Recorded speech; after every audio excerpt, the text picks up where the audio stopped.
Muy buenos días, buenas tardes, buenos todos los tiempos tengan ustedes. De nuevo aquí con ustedes compartiéndoles un gran tema, pero fíjate, me dio ahorita una curiosidad. Si yo en mi perfección y carencia emocional estoy poniendo límites a mis hijos, límites no bien fundados, obviamente, en una serie de características, pues, de firmeza y de frío, ¿quién es quien empuja a la persona a ir a terapia? O si es que muchos de ellos van a voluntad, ¿qué es lo que hace que una persona vaya a terapia en esta situación? Pues a veces es difícil, ¿no? Como poder que la persona que se vive en orfandad reconozca que es necesario estar en terapia. Precisamente por eso, porque volvemos al mito, ¿no? A mí no me hizo falta nada, yo fui proveído de todo y no tengo necesidad de estar por allá. Entonces, cuando vemos un resultado, precisamente con los hijos o con la pareja, vemos el defecto, la falla en el otro. Y mandamos al otro a terapia. ¿Sí? Y a veces a lo mejor con tal de tener una buena relación, lo hacen. Pero ahí es donde nos damos cuenta que también el otro necesita ser acompañado. ¿Sí? Así es, ¿Tú atiendes a la pareja? En ocasiones cuando realmente, hay una sugerencia que hago, si veo que es necesario que también la otra parte asista, pues mando el mensaje, pero no para que sea literalmente conmigo, sino como una forma abierta de invitación como tal. Y sobre todo de que vean la problemática, claro. Supongo. Sí. Ok. Qué interesante este tema y el saber que no es lo material lo más importante. Claro. Y, ¿sabes? Entro en el choque en donde pues la sociedad nos está pidiendo cada vez que tengamos más. ¿Sí? Que ya se cuestione, no, por ejemplo, un carro que sea funcional, sino que ya sea de alta gama y que sea más. Y que si yo una vez fui a Cancún, pues mis hijos irán 2. O sea, en esa, no sé, como tipo competencia social del parecer del que me vean en lo que tengo y en lo que no soy. Claro. Entonces, es difícil que las personas en esta situación se den cuenta en su escala de valor, en su jerarquía de valores, que retomen lo humano. Creo que, si hablamos de dificultad, más bien hay que ver en la conciencia emocional en la cual se puede encontrar cada paciente. Sí, porque muchas veces, como es una presión social precisamente de pertenencia, y es lo que se busca, ¿sí? Entonces, cuando vamos sobre todo viendo qué es lo que sí hay, qué es lo que sí tengo y a quién sí tengo, vamos resignificando cuáles son las necesidades. Entonces, muchas veces nos dividimos con una imagen, y es justamente lo que decía. ¿Sí? Nos cuidamos y tratamos de ir más allá de realmente un alcance, y no un alcance material económico, sino cuál es mi alcance emocional, mi alcance psicológico, con lo cual cuento para estar en este plano. ¿Sí? Entonces, cuando descubrimos ello, es más fácil. Sí, porque entonces, insisto, volvemos a la resignificación y rescatamos todo esto. Sí. Y bueno, para que entiendan nuestros escuchas, luego dicen o tenemos la idea de durar 5 o 10 años en terapia. En un aproximado, ¿cuánto tiempo? Sé que depende de cada persona, ¿sí? O sea, eso me queda muy, muy claro, pero para que sepan que no son 5 o 10 años o 15, que esto, sí se da en la vieja escuela, pero nosotros ya no somos de la vieja escuela. En un aproximado de tiempo, en cuanto más o menos puedan, sí darse cuenta y llevar el proceso y tal, como ¿cuánto le calculas? Bueno, bien lo decía, ¿no? Esto depende de cada persona, e insisto, la conciencia con la que llegue al espacio. Sí, porque lamentablemente muchas veces llegan con esta intención de que sea uno el que descubra en ellas. ¿sí? Y claro, gracias por la confianza, porque pues para eso estamos, para acompañarlos. Pero si no están en la disposición de abrirse, de encontrarse con su sombra, de confrontar la propia sombra, los procesos se hacen un poquito más largos. Sin embargo, sabemos que contactar nuevamente con el trauma, con nuestras carencias, pues no es fácil. Pero bueno, digo, pudiera ser a lo mejor un proceso de 6 meses, considerándonos la disposición y la apertura según sea la historia de cada uno. Sí, sí. Sí. Ya ven, no es tanto el tiempo, o sea, es un gozo encontrarse con uno mismo, es un gozo saber realmente quiénes somos y poder decir que la solución está en nosotros. Esa supuesta carencia emocional. No, a ver, dime, ahora sí que mitos y realidades, ¿no? Si tuve una carencia emocional de mamá, de papá, y entonces ya voy a terapia y tal, y sirve si ahorita le digo a mi papá o a mi mamá, oye, es que me hizo falta abrazos, es que me esto, lo otro, corresponde el que ahorita, a lo mejor forzadamente, pida un abrazo de papá, de mamá. Sí, precisamente ese es como el dilema que se vive dentro del espacio, ¿no? Ajá. Que la persona se siente forzada a la frontalidad y no es necesario, ¿sí? Que bueno, la intención es que haya, bueno, logremos sanar los vínculos, logremos hacer una reconciliación con todo ello, pero desafortunadamente hay personas que... La mano de un gran terapeuta, Juan. Buenos días, preséntate aquí con mi audiencia, por favor. Claro que sí. Hola, un gusto saludarles. Mi nombre es Juan Perlaza Fabián, soy psicoterapeuta y pues un gusto estar por acá. Sí. Muy bien, muchas gracias de compartir un tema para mí muy importante y un tema que trae muchas consecuencias personales y sociales. Ajá. ¿Qué hay? Bueno, ahorita yo mencioné las consecuencias, pero la raíz de esto, los huérfanos emocionales, ¿a qué te suena? ¿Nos los puedes explicar? Claro que sí. Bueno, de inicio hay que entender que al hablar de orfandad emocional, a veces nos cuestionamos, ¿no? Que aquellas carencias, estos detalles en donde pues algunas personas, ¿no? Se cuestionan qué hizo falta, qué no tuve, y pues desde ahí vamos como materializando, economizando estas carencias como tal. Sin embargo, hay que entender que al hablar de huérfanos emocionales es de este vínculo más profundo que no se dio, que no se alimentó durante la infancia, ¿sí? Entonces, cuando hablamos de esta carencia emocional, es donde podemos entender que no es esta parte económica ni materializada, sino la parte meramente emocional, ¿sí? Muchas personas quizá a veces se preguntan, es que no me hizo falta nada, pero esto suena más como un mito que realmente algo de conciencia emocional, ¿sí? Entonces, cuando hablamos de esta orfandad, es más bien una pregunta, ¿sí? ¿Qué es lo que no se dio? Sí, y de ahí partimos a darnos cuenta desde esta falta de afecto que tenemos como seres humanos. Sí, fíjate que, bueno, yo creo que igual que ustedes ha sido muy interesante el hecho de que vemos las consecuencias y no nos damos cuenta de que en realidad qué es lo que no se dio.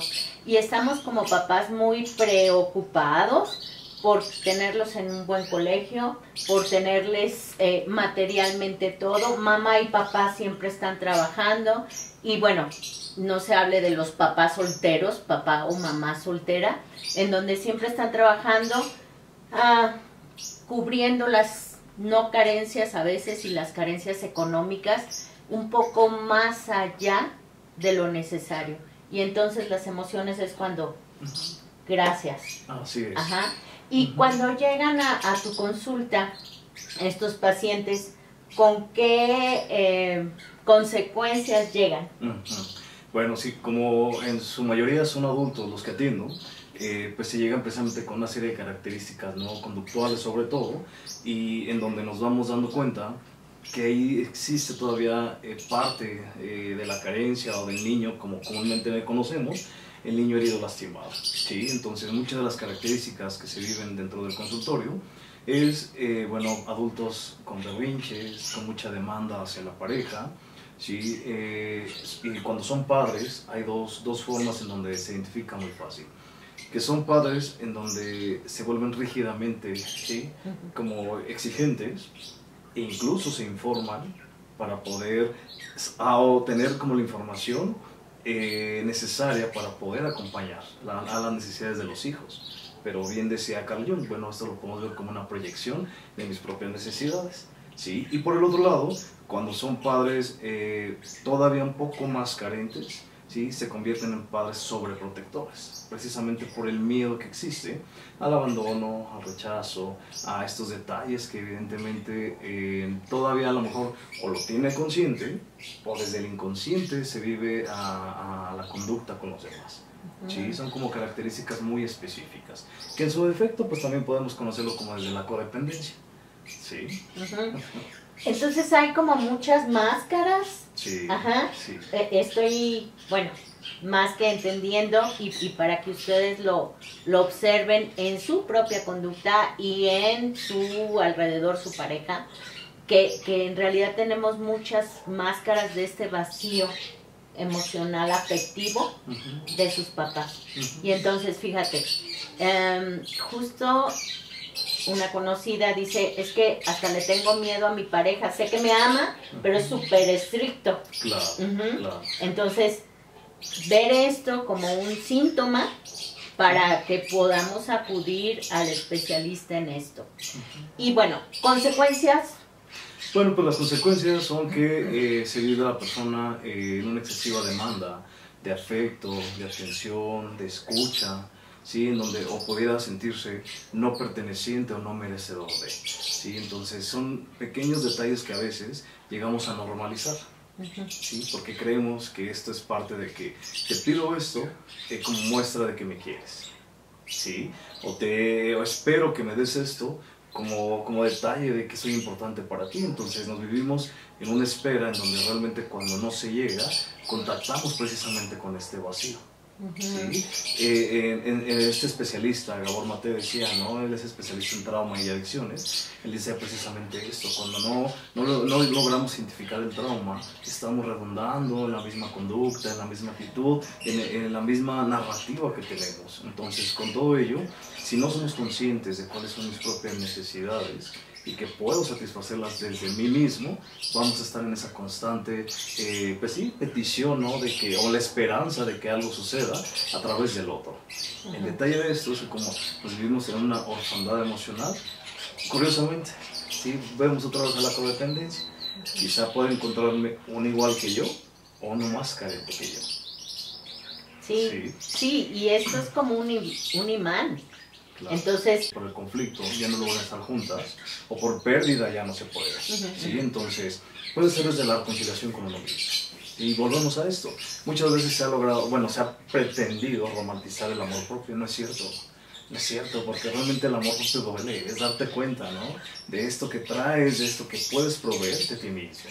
Entonces, yo en lo personal, cuando hablo de la reconciliación, es contigo mismo. ¿Sí? Porque el conflicto mayor que traemos es esta lucha entre el deber ser. ¿Sí? Entonces, cuando hablo de ver realmente la reconciliación, es ¿qué me puedo dar? ¿Qué puedo hacer por mí? Tocas un tema para mí importante. De hecho, ayer di un curso, una plática sobre la autoestima en la mujer, ¿no? Ahorita dicen, no hay mujer fea, hay mujeres pobres, en que no podemos inyectarnos o jalarnos o ponernos, bla, bla, bla, bla. Ajá. Esta valía que tengo de mi persona, claro que va a estar vinculado a mi historia, ¿sí? A mis traumas, a todo. Pero me choco con una situación social en donde tenemos miedo a la infelicidad, ¿sí? O sea, el que me vean bien, el ponerme en el Face, Y entonces, ahorita si hago un ejercicio antiquísimo que era de, a ver, dime 5 defectos, 5 cualidades. Antes me daban una lista de defectos enorme. Y para encontrar una valía en la persona eran 2, 3. Y ahorita es al contrario. Claro. La gente no tiene áreas de oportunidad, no tiene, entonces creo que ahorita nos cuesta un poco más trabajo el poder ubicar, no en lo grande que me puedo ver, o en lo perfecto que me puedo ver, sino en esta realidad, ¿no? Sí, y fíjate que es precisamente como muy curioso esta parte de la autoestima, ¿sí? Porque ahora se vive mucho bajo la imagen, vuelvo a eso. Sí, entonces, ahí es donde nos damos cuenta que tan devaluado está el autoconcepto, e incluso la propia imagen, que necesitamos una serie de máscaras, ¿sí? Para ir encajando en los subgrupos de la sociedad. ¿Sí? Entonces perdemos, insisto, esta felicidad genuina, de la esencia del ser, del verdadero ser, ¿sí? Porque ahí está, insisto, desde el autoconcepto, esta desvalía, este no reconocimiento. Y vuelvo a lo mismo, entonces hay una parte que se contrapone a lo que es el amor propio. Entonces, o hablamos de esto o no hablamos. Pero creo que en el autodescubrimiento es esto lo bonito, ¿no? ¿Cuántas partes rotas son las que estoy rechazando de mí? ¿Sí? Entonces, entre más partes rotas encuentro, más facetas, más máscaras, más imagen, más todo. Ahí es donde empiezan estas pequeñas adicciones. ¿Sí? Fíjate que, ¿cuántos? A ver, repítemelo. Es que se oyó muy bonito. ¿Cuántas partes rotas? Así es. Vamos descubriendo, ¿sí? Que entre más descubro o encuentro partes ahí fallidas, entra una demasía, ¿sí? Que son las sutilezas de la adicción y las pequeñas adicciones. Ok. ¿Adicciones a qué?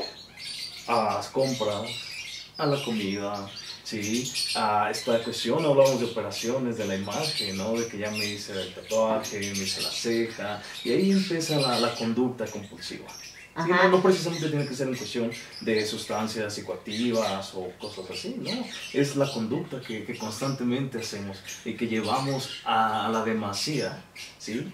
Precisamente por contactar con estas partes. Fíjate que subrayé la pregunta porque sí, las operaciones y todo, pero también hay gente que se la pasa en el gimnasio, claro, que es muy sano que vayas a hacer tu ejercicio, digo, yo lo recomiendo 100%, pero 3 horas, 4 horas y están fitness, claro, creo que se llama así, sí. Y todo el día con una pues angustia por las calorías, claro, pero ahorita ya no solamente son las personas adultas, claro, ya también los jóvenes chiquitos están en eso y digo, nos está comiendo esto a la sociedad y al ser humano, ¿no? Sí, porque bueno, estamos precisamente en la orfandad emocional. Sí, entonces como no somos proveedores emocionales, claro que parte de la educación y de nuestro estilo de vida se convierte en esto. Y a edades tempranas se ha visto que en la actualidad ya no es desde lo natural precisamente. Sí, ya vamos otra vez a lo sintético, hablabas hace un momento de los límites. Sí, entonces, como no son límites claros, precisamente creemos o nos llevamos al límite. Sí, entonces cuando caemos en esto, vuelvo a la palabra esta de la parte de masía. ¿Sí? Porque entre más encuentro, pareciese que más grande es mi vacío o mi carencia. ¿Sí? Entonces el contactar con ello me hace tener que estar por acá afuera buscando algo. Sí. ¿Y qué es esa búsqueda? No sé. No sé qué es lo que busco. Exactamente, o sea, obvio que no vas a saber exactamente, pues el cariño de mi papá, el cariño de mi mamá, no sé, porque incluso estamos como tipo, pues cegados al respecto, ¿no? Fíjense, chicos y chicas, esto de la orfandad emocional no es como tan común que lo platiquemos. Es un término nuevo, no tan nuevo, pero no tan escuchado. y se me hace súper importante en este sentido. Dime algún consejo que les puedas dar a mis escuchas, que puedan ellos ir viendo. Obvio, lo mejor es ir a terapia, ¿sí? Pero cómo poderse darse cuenta ellos, ellas, para poder decir, poquito rojo, déjame ir. Claro. Bueno, tengo dos estrategias, ¿sí?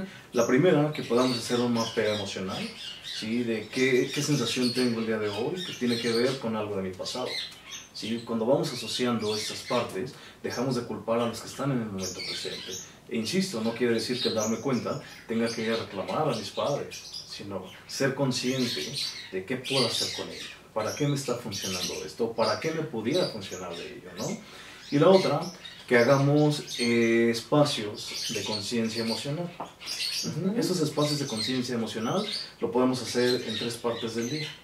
Por ejemplo, ¿no? En la mañana antes de salir al trabajo, a la escuela, hacer un poquito de conciencia y decir, a ver, ¿qué estoy sintiendo en este momento? Identificar la emoción primaria, ¿sí? Y bueno, a ver, así estoy definiendo qué estoy sintiendo y qué puedo hacer con ella. Igual por el mediodía, antes de dormir, podemos hacer lo mismo. Entre más conciencia emocional tengamos de lo que está pasando en mí, comienzo a ser responsable de esto, ¿sí? Porque ahí viene otra parte bien importante. Cuando no reconozco, es más fácil culpar que el otro me hace, me dice. Cuando realmente estoy siendo yo quien sigue tocando esta herida, que no quiero ver, que no quiero reconocer. Claro, porque duele, ¿sí? Pero aún así, precisamente el dolor se está manifestando para poderme reconocer en este plano. ¿Sí?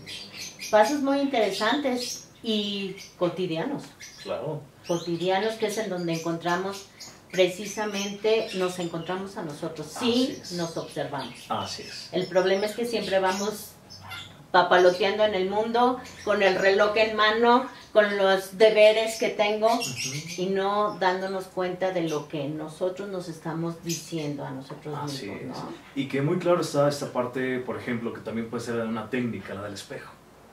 ¿Sí? Vernos, utiliza esta palabra que mencionaste, ¿no?